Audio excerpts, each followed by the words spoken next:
Hello and welcome to Five Keys to Thrive. Well, today we're talking about how to thrive in healthy, sustainable weight loss. And I'm excited to talk about this subject because I know so many people struggle with our weight and really finding more healthier ways of living.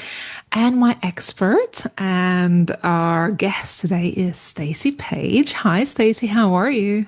I'm great. How are you? I'm very well. Where are you joining from? I am in Raleigh, North Carolina. We got a little bit of a rainy day behind us, but yeah, I'm in Raleigh. Yeah, well, I can appreciate the rainy days these days because I am in full-blown summer here in Spain.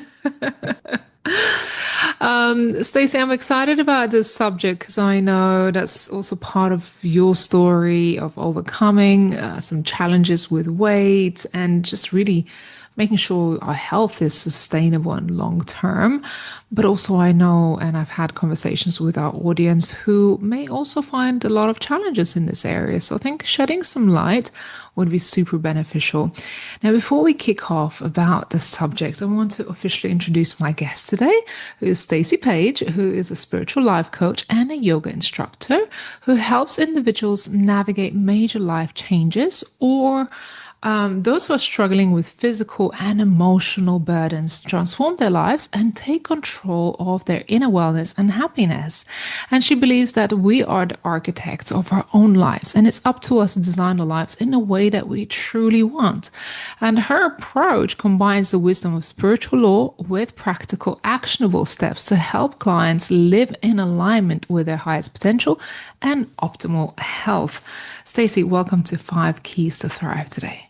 Thank you so much for having me. I appreciate it. Why we're talking about this subject from your point of view? So, I spent decades being overweight, being miserable in my body, being weighted down both physically and emotionally. I tried everything. I tried diets. I would lose the weight only to gain it back again. Then I got really educated on nutrition and I understood what was needed to lose weight, but I couldn't stick to it. I was continually self-sabotaging. And yes, my body was heavy, but it's also my whole life. I wasn't living anywhere near my best life. I wasn't empowered. I wasn't happy. I wasn't joyful. I wasn't living to my fullest. And so there was a certain point where I started really focusing on my healing. I had a lot of things that happened in my physical body. I had a lot of things that happened in my life. When I started focusing on my healing, I started to lose weight. When I started to change my lifestyle, I started to lose weight and be happier and develop my confidence and step into my power. And I want to help women do that. I don't want them to waste as many years as I did feeling out of control, feeling not in my power. So that's why I feel this is so important and where I want to help.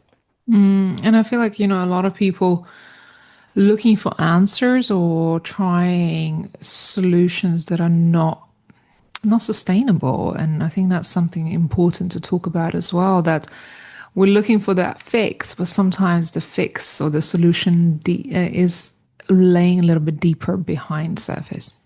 Absolutely. And especially in today's world with these quick fixes, and that was especially what called me to put together this coaching program was because I'm also seeing people who are doing long-term damage to themselves Mm. with taking some of these weight loss drugs that are out there and other crazy things. So in addition to hurting their mental and emotional selves, it's hurting their physical selves. Sometimes, it can be long-term damage. Yeah. And I know you're a believer of holistic health and more holistic approach to living. Tell me a little bit more about that. Yeah, so I'm all about root cause, right? And I feel like a lot of times we don't realize that we're working in effect. We're trying to put a band-aid on a problem, and really we have to go into the cause. So a holistic approach is really just about working at cause level in our mind, in our body, in our spirit. And then when we work at cause, then everything in the effect that we want to change changes sustainably. Interesting. Right. I know we've got 5 keys to cover. I'm very excited to actually learn about it because this is your life's work. This is your wisdom. So let's get into it. Yeah, so the first key, of course, is the most obvious, is nutrition.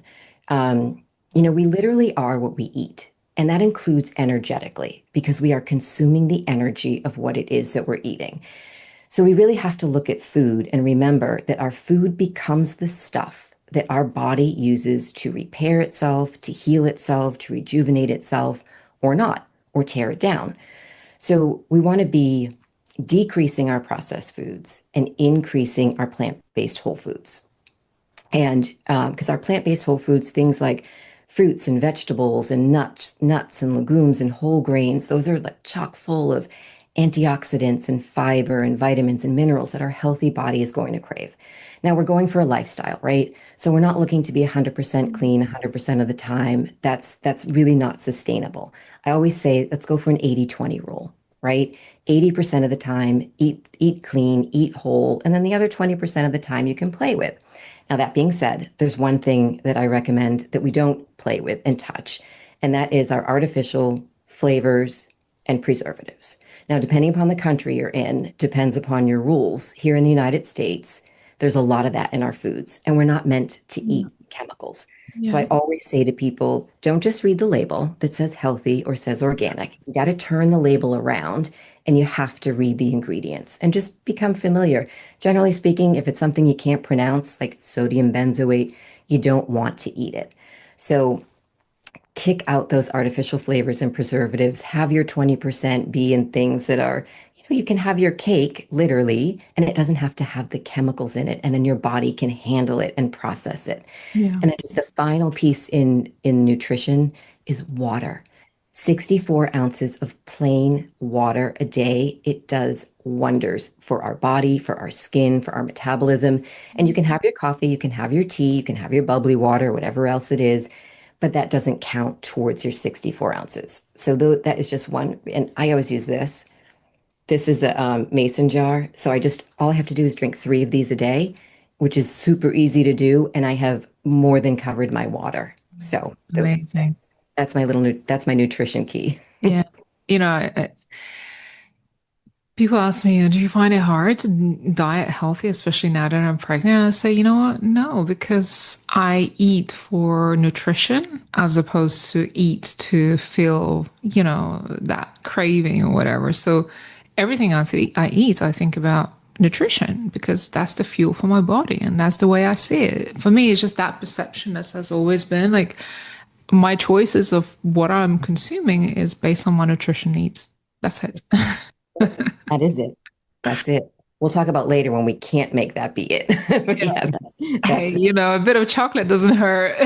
It doesn't actually, No, as it long as it doesn't. doesn't have junk in And it it. cure like for me, chocolate cures headaches when I have them. So my body naturally craves sometimes a little bit of chocolate just for its own purpose, for its own nutrition itself. Yeah, we don't want to be afraid of our foods. We want to be educated on our foods. And then, as you said, take it in moderation and just choose the chocolate that doesn't have the chemicals and preservatives in it, which some do and a lot don't. So we Yeah. just have to know. And then we Yeah. can have our chocolate and it's wonderful. Yeah. Amazing. What's number 2? So number two, the other obvious one is movement. Mm. And again, we're talking about a lifestyle. So, under movement, there's really 3 things that I recommend and that I look at. And the first is just where can you add more movement to your day, right? So, instead of looking for the parking spot that's closest to the door, look for the one that's the farthest away. And, instead of taking the elevator all the time, take the stairs. And if, someone was like, well, it's 15 flights, well, just walk up 1 flight and then take the elevator from the second floor. Little things like that. Don't, rather than picking up your mail while you're driving into the neighborhood, Mm. walk to get your mail and then maybe take a walk around the block or walk up another house. It sounds crazy, but just those little tiny adjustments to adding more movement into what you're already doing, rather than taking all the groceries in from the car in one trip, see how many trips you can make. Like that, I have a 2-story house. So if I have to go to the restroom, I'll use the one upstairs, like just to get those extra steps in really does make a big difference. And then the second part of this key is to find a fitness class that you love and do it once a week. If it's possible to go to the gym financially and time-wise, that's great. There's a whole array of classes, there's a built-in community. But if that's not possible for any reason, YouTube. YouTube has everything on it. You can find an instructor that you love, you can find a class that you love, and you can still get that community feeling.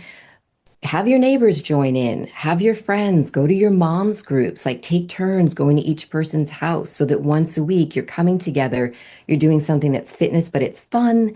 And then you've got the whole community support, Mm. and that'll keep you accountable as well. And then the third piece, which is really, really critical, is resistance training, weight training. Women, especially, they get nervous about weight training. I don't want to be big. I don't want to be bulky. And I Mm. promise you, you won't. You can't. The women who we see who are actual bodybuilders, the time and energy that they put into making that happen, it's a full-time job and then some.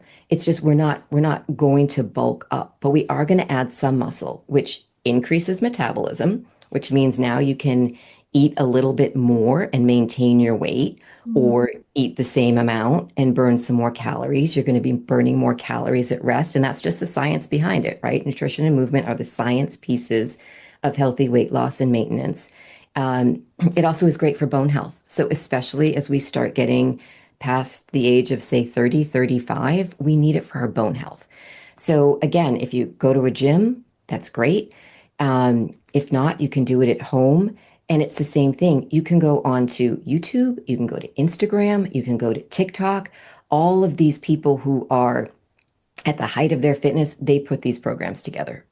You can find a trainer, you can follow, you can get it, it's right there for you. I do it. I take my phone in. There's a couple of women trainers who I follow, and I like their exercises. It's good. It changes it up. So it's Yeah. super, super easy. But Yeah. that resistance training is very, very, very important for us. Yeah. Love that you make it sound easy and attainable as opposed to like hit a gym 5 times a week. Like I don't like that. I like things that are fun and that sounds much more sustainable. And after I give birth, I'm like, I really want to get into it, but it has to be fun and motivating. So you make it sound really, really accessible. And even the fitness, even the weight training part of it, you can find fitness classes if that fits in, or you do the same thing. You find a buddy, Yeah. you find a person who has the same goals as you, and you do it together. It's great. Yeah, yeah, definitely. Lucky enough for me, there's a gym just open right next door to my house. So I'm like, yes, I don't walk Yay! anywhere. That's gonna be great. I love that. Oh, that's awesome. Yeah, so I'm excited for that. Okay, number three. So three is food and mood tracking, right? So a lot of times people are used to, for weight loss, tracking their food, tracking their calories, and coming at it from a numbers. This is different. We are tracking what we're eating, we're tracking what time we're eating, and we're tracking how we feel before, during, and after. And it's not about beating ourselves up, right? It's about information and knowledge. Because if we have excess weight on us, then we are using food for things other than fueling our healthy body. So we need the awareness. So for me, when I started doing this, I realized that yes, for sure, I could use food to suppress my emotions and do things like that. But I could also use food if I was thirsty, if I was tired, if I was stressed, if I was bored. Like those are all reasons legitimately that we'll reach for food. So as we begin to know why we're eating when it's beyond fueling our healthy body, we can reach for a tool instead of reaching for food. So, obviously, if we're thirsty, we go for the water.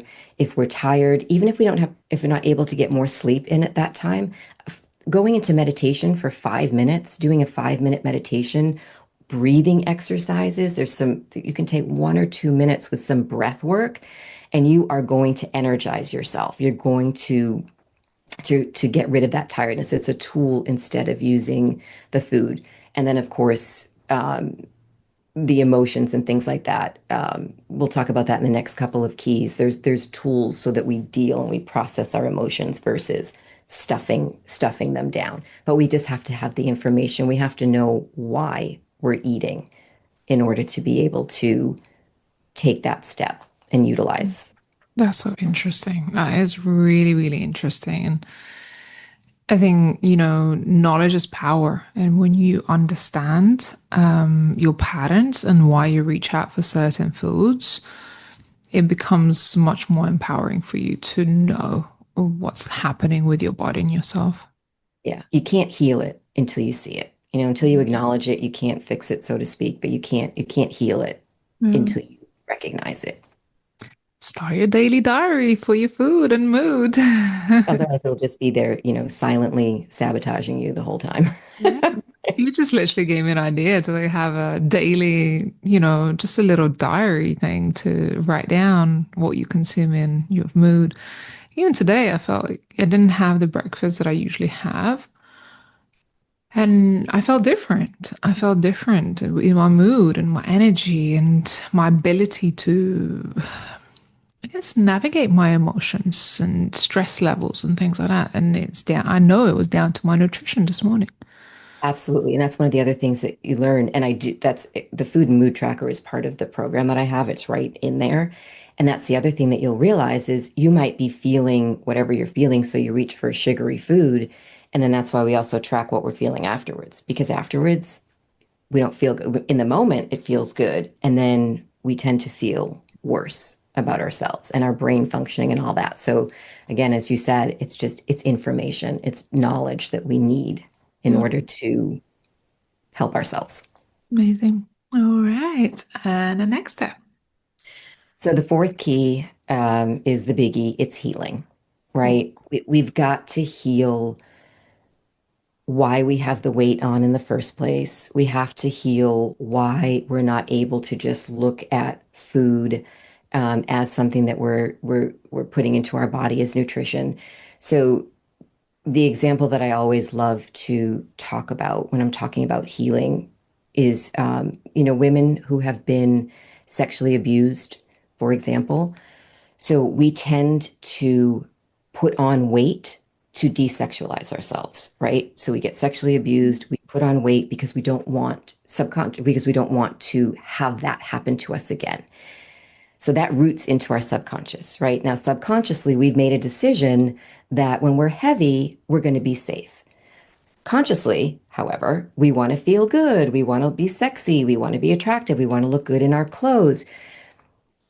But we'll never get past that subconscious belief. So anytime so a woman starts to lose weight, that trigger in the back is going, whoa, not safe, not safe, not safe. And that's when all the self-sabotage happens, which then continues to lead down a path of that woman saying, like, shame, guilt, I can't stick to this. I'm terrible. I'm bad. I can't stay to my diet. When the actual truth is, until that belief is healed, until we have healed the trauma and the pain associated, that's the root cause, right? Associated with why we're putting on the weight to begin with, we will never, ever, ever be able to lose the weight. The subconscious is more powerful and guides everything in our lives without us even being aware of it. So we've got to heal, we've got to peel back and get into the shame and the guilt and the trauma and heal. And willpower will never, ever, ever, ever work. Willpower will never supersede this. So Mm. we've got to get into the healing. And there's all kinds of tools and ways that we heal, but we need to heal. It's like you can have all the willpower in the world, but if you're working against resistance that is beyond your control, it's just never going to work. So something has to shift.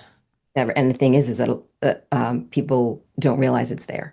They don't understand that. Cool. So they're fighting against something huge that they don't even realize that they're fighting against. Yeah, it's subconscious and it's you can't think your way out of it. You can't talk your way out of it. It's just No, doesn't work. not how it works, as I've discovered, from my own healing journey in other areas. And uh, it's so deeply embedded and it's like part of your makeup that you just don't even realize it needs removing until you do the inner work.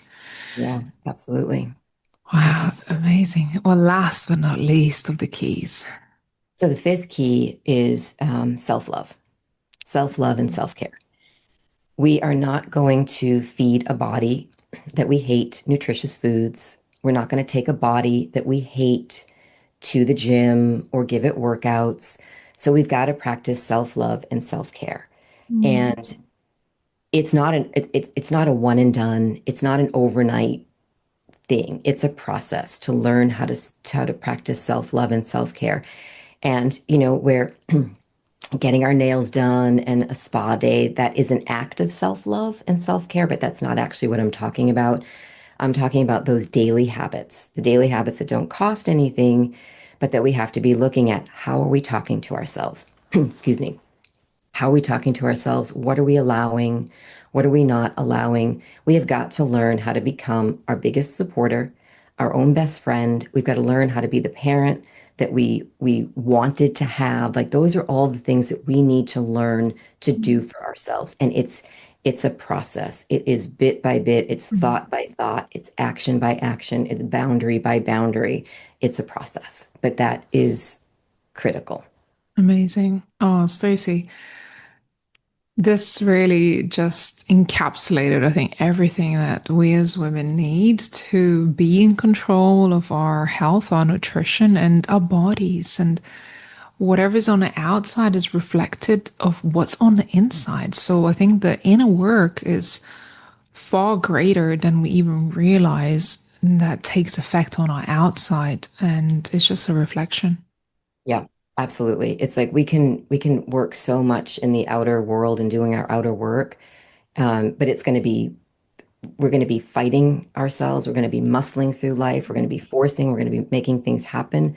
When we start the work within, everything flows. Everything gets easier. We're working at the cause level, and so we're making true transformation and true change. And the beauty about this, about creating this as a lifestyle is that we're not waiting. We're not waiting until we lose 5 pounds or 10 pounds or 20 or 50 or however many until we feel good. When we start incorporating these five keys, we start feeling better right away. We're more empowered right away. We're lighter right away. We're more in control, all of that. So it actually as soon as we start doing these things, it's instant, it's immediate that we are feeling better and more empowered Yeah. and living a better life, a better version of ourselves. Yeah. Well, I hope that this episode reaches the people that needs to hear this message.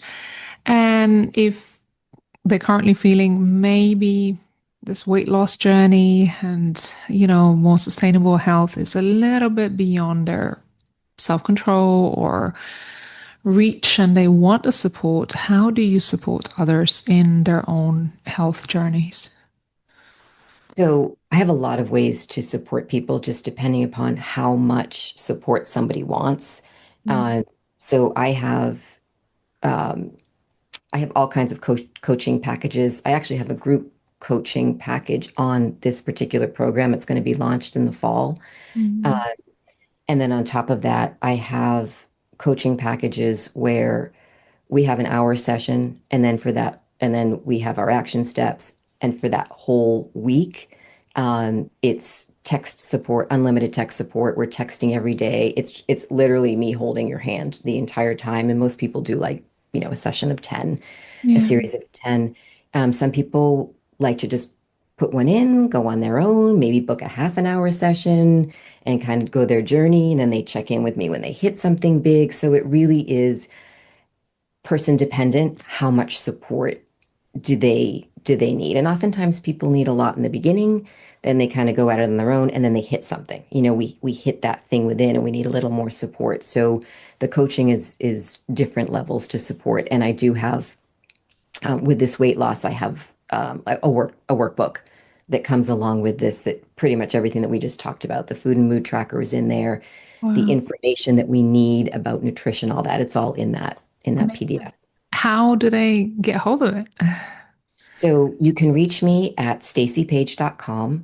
I have a weekly newsletter that goes out with all kinds of tips and tools. I have a free 15-minute consultation, which is great. It's a great way for someone to just have a little FaceTime, see if we're a fit, and talk about ways that we can work together going forward. And that's when you can hear also about the actual program that I have and offer the tools that someone might need. Amazing. Fight it Yeah. together. Which is your social favorite social media platform where people can connect with you? Now it's Instagram. It's Mm. it's come to it's come to Instagram. So Stacey Paige inspired on Instagram and on my website. All the little you can just click a button and find me. Amazing. Well, I have truly enjoyed this conversation and found it really, really, insightful. Small changes, big sustainable results. And I really can resonate with some of the things that you've shared. And just to encapsulate it all with like self love and that part of ourselves, just, nourishing our bodies from the inside out and allowing it to heal and making it sustainable. This has been amazing. Thank you. Thank you so much. I appreciate it. Well, to all of our listeners, make sure you connect with Stacey on her social media channels. You can find her on Instagram, Stacey Page Inspired, as well as on her website, staceypage.com. And make sure that you grab yourself that free gift that she mentioned on her website as well. This is going to be life changing. And now, if you feel like this episode could help somebody else, don't hesitate to share it either to your social media, social followers, or some friends that you do know that could benefit from this conversation. Now, stay tuned for more conversations with our amazing guests on 5 keys to thrive in various areas of your life. And hope you enjoyed this episode today. Thanks for tuning in. Take care for now.